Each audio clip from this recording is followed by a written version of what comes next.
בואי נחזור לברגן בלזן. זאת אומרת, אבא הגיע. כן, אחרי המלחמה אני זוכרת, כשהתאוששתי קצת, אני זוכרת שהייתי הולכת עם סבתא שלי לבית הקברות, ויש דברים שהיום נראים לי תמוהים, כי אני זוכרת שאנשים שנפטרו אחרי המלחמה, היו לוקחים אותי להלוויות, ואני ראיתי שם לפעמים מחזות קורעי לב. זה מוזר לי שבתור ילדה קטנה בת 6-7 לקחו אותי לשם, אבל לקחו אותי. והיינו עולים לקבר עם סבתא שלי, לעתים די קרובות, אני זוכרת. לקבר של אימא? של אימא. אימא ממש נקברה בקבר משלה, את יודעת? אימא נפטרה 3 שבועות, 5 למאי, 3 שבועות אחרי השחרור. ואנשים שנפטרו אחרי המלחמה נקברו בקברי אחים אני חושבת שהיו איזה 300 איש בכל שורה כזאת. באיזשהו שלב הופיע שם מגן דוד שחור קטן, והשם שלה היה מצוין על זה. אז סבתא שלי בנתה על זה מצבה, ושתלה ערבה בוכייה מעל הקבר, והיינו עולים לקבר. לעתים קרובות היינו עולים לשם על הקבר עם הסבתא. ואם הזדמנו אנשים מהמשפחה ששרדו והגיעו לברגן בלזן, אז היו עולים יחד איתנו גם כן לקבר. זה היה מין מקום מפגש כזה, אני לא יודעת. ואחר כך עליתי עם אבא לארץ. מה עם סבתא? היא נשארה שם? סבתא נשארה עם הדודה שם. לא היה קשה להיפרד מסבתא? אני חושבת שסבתא הייתה דמות מאוד חשובה בחייך אחרי שאימא כן, נפטרה. אבל העניין של ארץ ישראל נעשה משאת נפש, כן? זה היה הנושא שהכי דובר בו. ואני מאוד רציתי להגיע, אני זוכרת שמאוד רציתי להגיע לארץ ישראל. אנחנו מדברים בסך הכל על ילדה בת 8, אפשר לחשוב, קטנה מאוד. לא, ואני זוכרת שכשדיברו על שיפתחו את השערים, אז בעיני רוחי ראיתי שערים. דמיינתי לעצמי שערים. מאחר שאהבתי לצייר, אז הייתי גם מציירת שערים שנפתחים. וזה הפך לנושא מאוד חשוב. ולאבא הייתה אחות בארץ. איך היה הקשר עם אבא? שלי עם אבא? מצוין. והוא היה אבא צעיר ויפה, ומאוד מקובל לאן שהוא הגיע. מישהו פגש, אנשים מאוד אהבו להיות בחברתו. ואני נסעתי עם קבוצה של ילדות מבית יעקב. בהתחלה זה מאוד מצא חן בעיניי, והם היו צוחקים ממני קצת שנעשיתי מאוד אדוקה. ובאיזשהו שלב על האונייה, אני חושבת שזה נמאס עליי. אני ידעתי לקרוא בעברית. זה למדת בברגן בלזן, בבית ספר כנראה? אני לא יודעת. אני למדתי לקרוא בכל מיני שפות, מבולים, אבל אני כבר ידעתי לקרוא בעברית. מאחר שאף אחד אחר לא ידע, אז אני הייתי צריכה לקרוא את התפילות ביום שישי מהמחזור וזה. לא כל כך מצא חן בעיניי באיזשהו שלב, אבל עליתי איתן כקבוצה לארץ. ואחר כך, מאחר שלאבא שלי הייתה אחות בתל אביב, והיא התכתבה איתו, והיא אמרה שהיא מצפה לבואו, כי הוא היחידי ששרד. אבל כשהגענו ושהיינו איזה זמן קצר אצלה, היה לה קשה להתמודד עם זה, והיה צריך לחפש לי מקום אחר. לא היה לו שום דבר כאן ולא כלום. אז הוא היה צריך למצוא לי מקום, וזאת הייתה תקופה די קשה. הייתה עלייה של ניצולי שואה, ולכל מוסד שהוא פנה, אמרו לו, תשמע, יש לנו מקרים יותר קשים משלך, יש לך כאן אחות שהיא תדאג לך. אבל היא לא כל כך דאגה. אז מאחר שהוא היה צריך להכניס אותי לאיזשהו בית ספר, ולא היה מקום. אני זוכרת שנסעתי איתו להדסים, לבן שמן, ולא היה מקום. אז בסוף, בלית ברירה, הוא הכניס אותי לאיזו פנימייה בטלטווינסקי.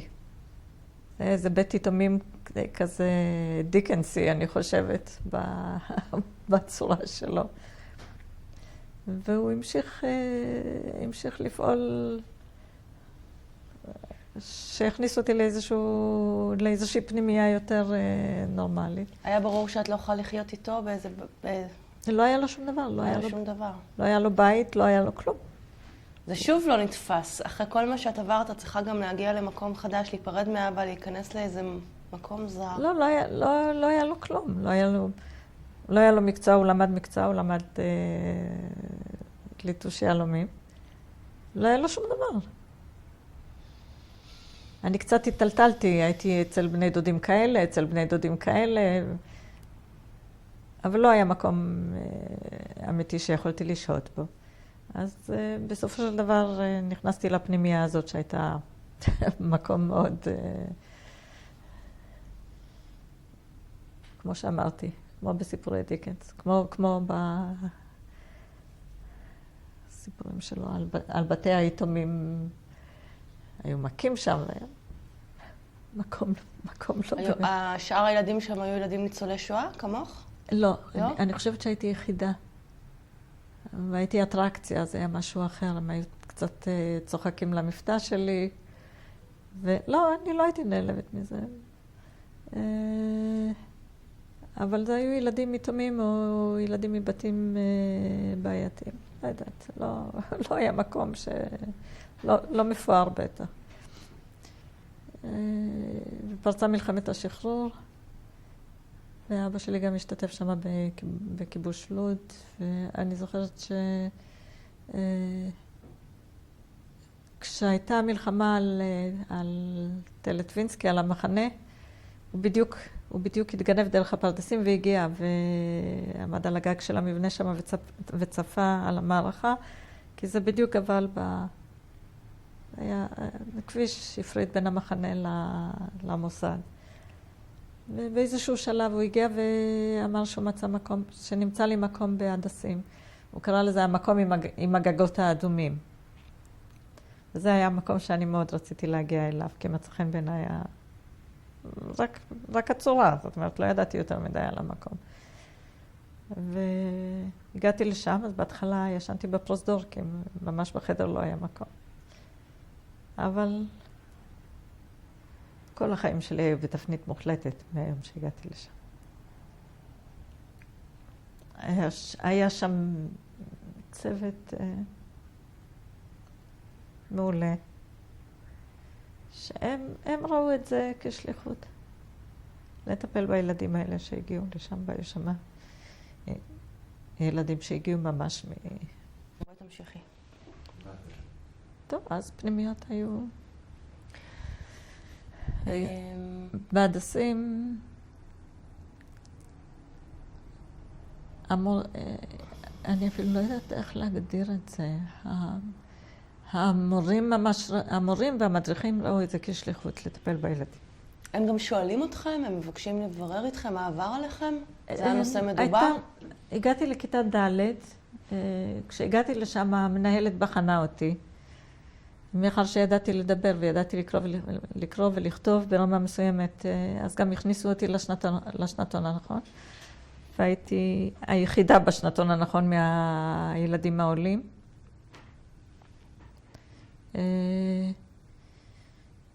הייתה לנו, זה היה בכיתה ד', הייתה לנו מורה יוצאת מן הכלל, והיא הייתה מנסה להוציא מאיתנו קצת מהסיפורים בחיבורים, היא ביקשה מאיתנו לכתוב קצת את מה שעבר עלינו, אבל עקרונית אנחנו לא דיברנו על זה. אני חייתי עם אנשים שם 9 שנים ולא ידעתי בכלל. גם לא אחד בין השני. לא, ממש לא.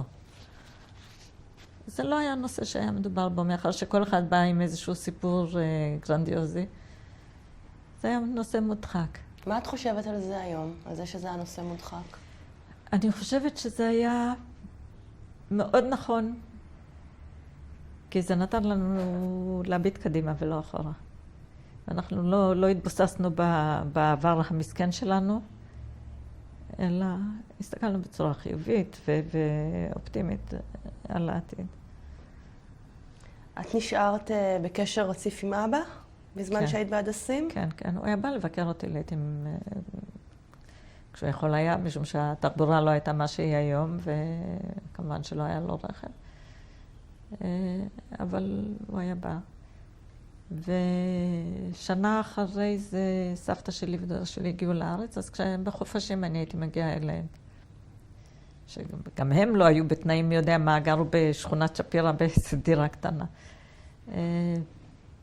אבל לפחות היה לי איזשהו עוגן, היה לי לאן לנסוע. כי אבא שלי חי עם עוד איזה 3 בחורים באיזה חדר בחצר, באיזשהו מקום.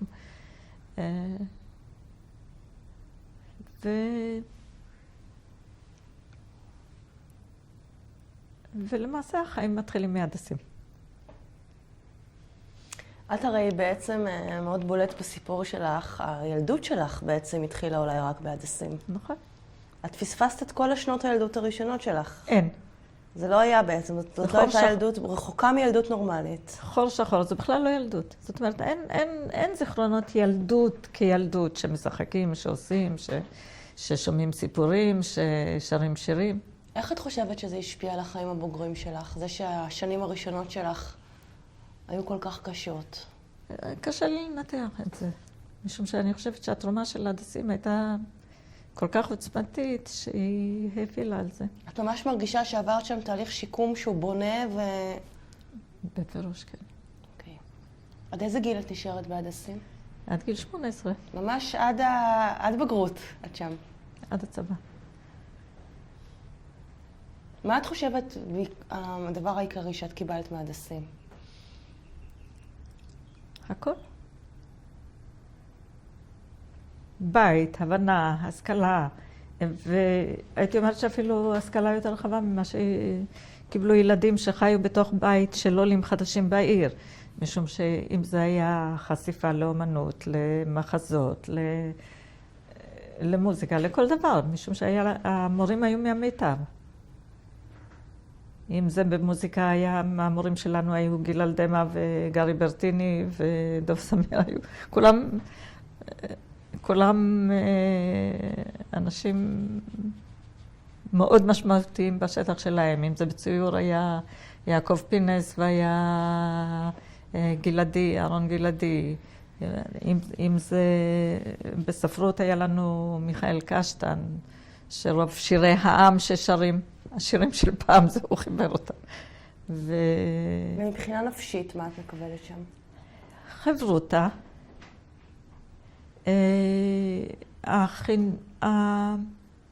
היחסים הם די קשוחים מבחינה פסיכולוגית, משום שלא היה מקום להתבכיין.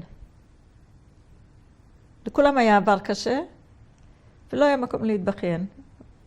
צריך לקבל את הדברים כמו שהם ואני מבינה שהיום את חושבת שהם צדקו, שהם הלכו בדרך נכונה. ב100%. שזה בעצם מה שמרים אותך על הרגליים. ב100%. אני הפסקתי להיות עולה חדשה, סבון כמו שקראו לזה, או ניצולת שואה, או כל הטרמינולוגיות האלה.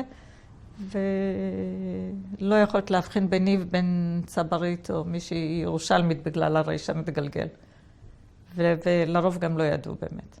בלי טיפול פסיכולוגי, בלי שום דבר? בלי שום טיפול פסיכולוגי מכוון, למרות שהיה שם טיפול פסיכולוגי למי שנזקק לו ביותר. כי היו אנשים שבמצב נפשי יותר קשה. אני מבינה שהיית צריך להיות במצב נפשי מאוד מאוד קשה כדי לזכות לאיזשהו טיפול נפשי, נכון? כן, אבל יחד עם זה, הצוות של המחנכים והמורים היו מעל ומעבר.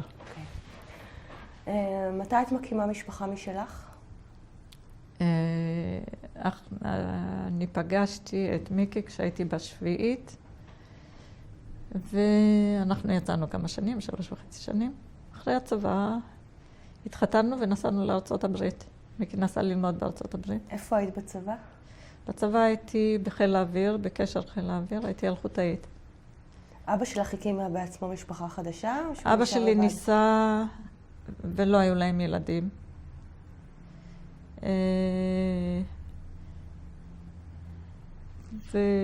והאישה שהוא נשא, היו לה בעיות משל עצמה, כן? היא גם הייתה ניצולת שואה והיו לה בעיות. הסתדרנו על הצד היותר טוב כמה שהייתי בבית. אני לא הייתי הרבה בבית, כי הייתי או בהדסים, או בצבא, ואחר כך נסעת. ואחר כך נסעתי, כן. אבל את בקשר עם אבא, זאת אומרת, אבא נשאר דמות כן, הבית מאוד, בעינייך. כן, כן, מאוד, מאוד בקשר. וגם עם סבתא והדודה. כן, אבל יותר עם האבא. ממש הייתי בקשר מאוד הדוק. אנחנו מאוד אהבנו. כמה ילדים נולדים לך? 3 ילדים. מה השמות שלהם? עופר הוא הבכור, ותמר, תמי, ואמנון. ועופר ותמי נשואים, לעופר 2 בנים, לתמי 3 בנים, ואמנון עדיין לא נשוי. מה את עשית רוב החיים? במה עבדת רוב החיים? אני עובדת בחנות, אני מנהלת חנות ברשת.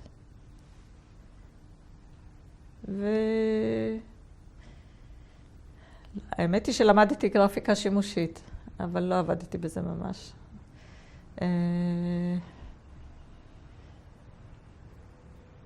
וזהו, וגידלתי את ילדיי. הילדים שלך מכירים את הסיפור שלך?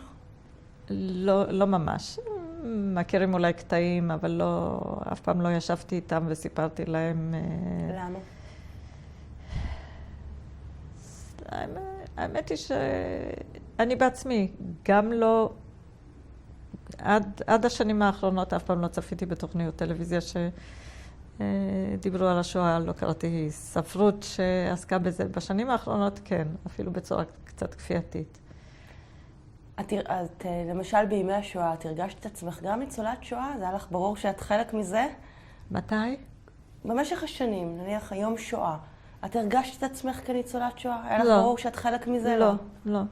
אני אף פעם לא השתתפתי בשום טקסים, לא הלכתי לשום אזכרות של העיר ולא שום חוגים שעסקו בזה, אף פעם לא הייתי מעורבת באף אחד מהדברים האלה.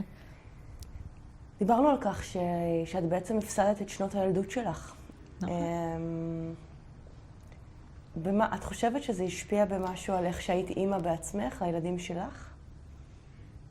אני לא יודעת, אבל זה מדי פעם מתעורר העניין הזה שלמעשה לא היה לי בית ילדות, כן? לא היה לי בית שגדלתי בו. כשמדובר על קינדרשטובה, על עניין של התנהגות או נימוסים או מה שלא יהיה שסופגים מהבית, אז אני לא בן אדם פרוע, יש לי את הנימוסים באופן טבעי אולי,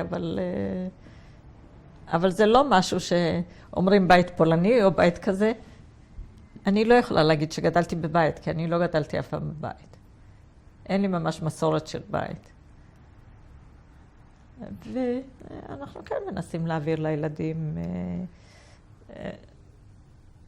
הם באים אלינו כל יום שישי ולא משנה איפה הם נמצאים, כמובן לא מארצות הברית, אבל אם זה מירושלים או בני הקטן למד באר שבע, כל יום שישי באים לארוחת ערב משפחתית אצלי. וחגים כמובן. ההתנהגות שלי לילדים שלי לא מאוד מפנקת. כי אני חושבת שאני לא בן אדם מאוד פיזי.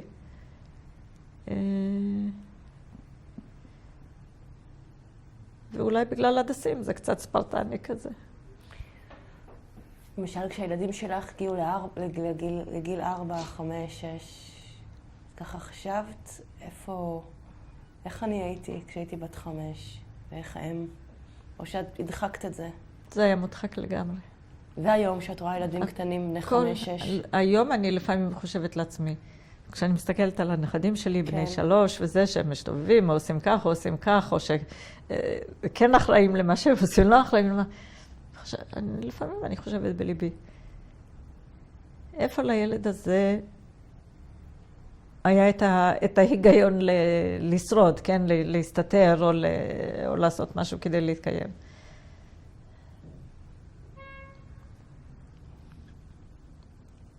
וטוב שלא.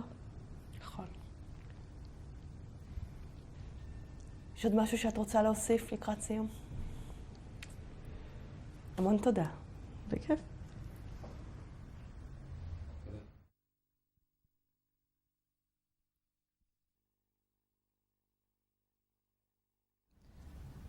זו תמונה משפחתית לפני המלחמה באיזשהו מקום נופש. רואים בתמונה את הסבא שלי מאיר והסבתא חנה ודוד שלמה ושלוש דודות, אחיות של אבי, אני לא זוכרת את שמותיהן לפי המוצג, ושני בני דודים. מה עלה בגורלם? כולם הושמדו בשואה. כל מי שבתמונה לא שרד.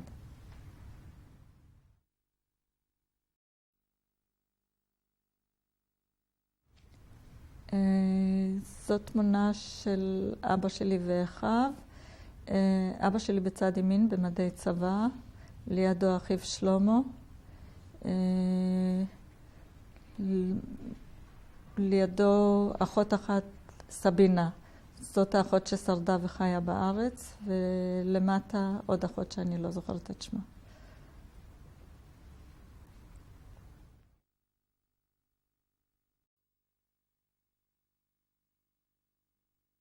זאת אמי.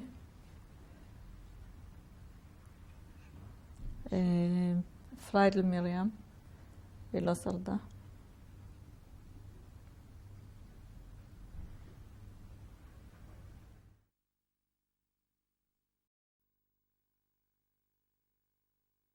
זאת אמי. התמונה ניתנה לי מידי חברתה שנים רבות אחרי המלחמה.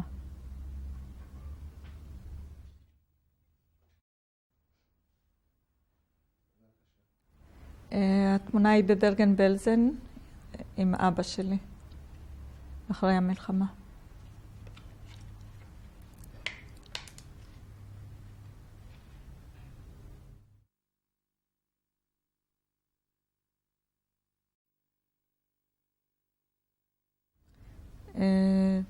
זאת תמונה ליד הקבר של אמא שלי, אבי ואני, ויש על זה ציון שמה בקבר טורי, קבר אחים טורי. השם היה מצוין על מגן דוד שחור. איזה שנה? 46, 45, 46.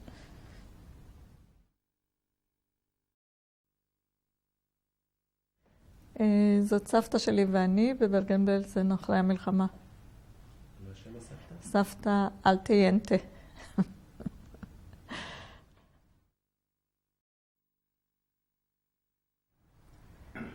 זאת אני בברגן בלזן אחרי המלחמה.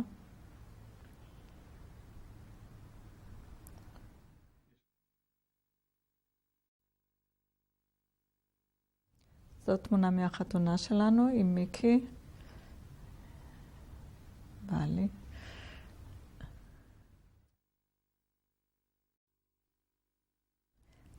זאת תמונה שבה רואים את שלושת ילדיי, עופר, תמר ואמנון, והנכד איתמר וכלתי רינה. וגם אני. אני לא ראיתי את מיקי. ומיקי בעלי. זאת ביתי, תמר, תמי, עם שלושת בניה, ניר, אורן וראם.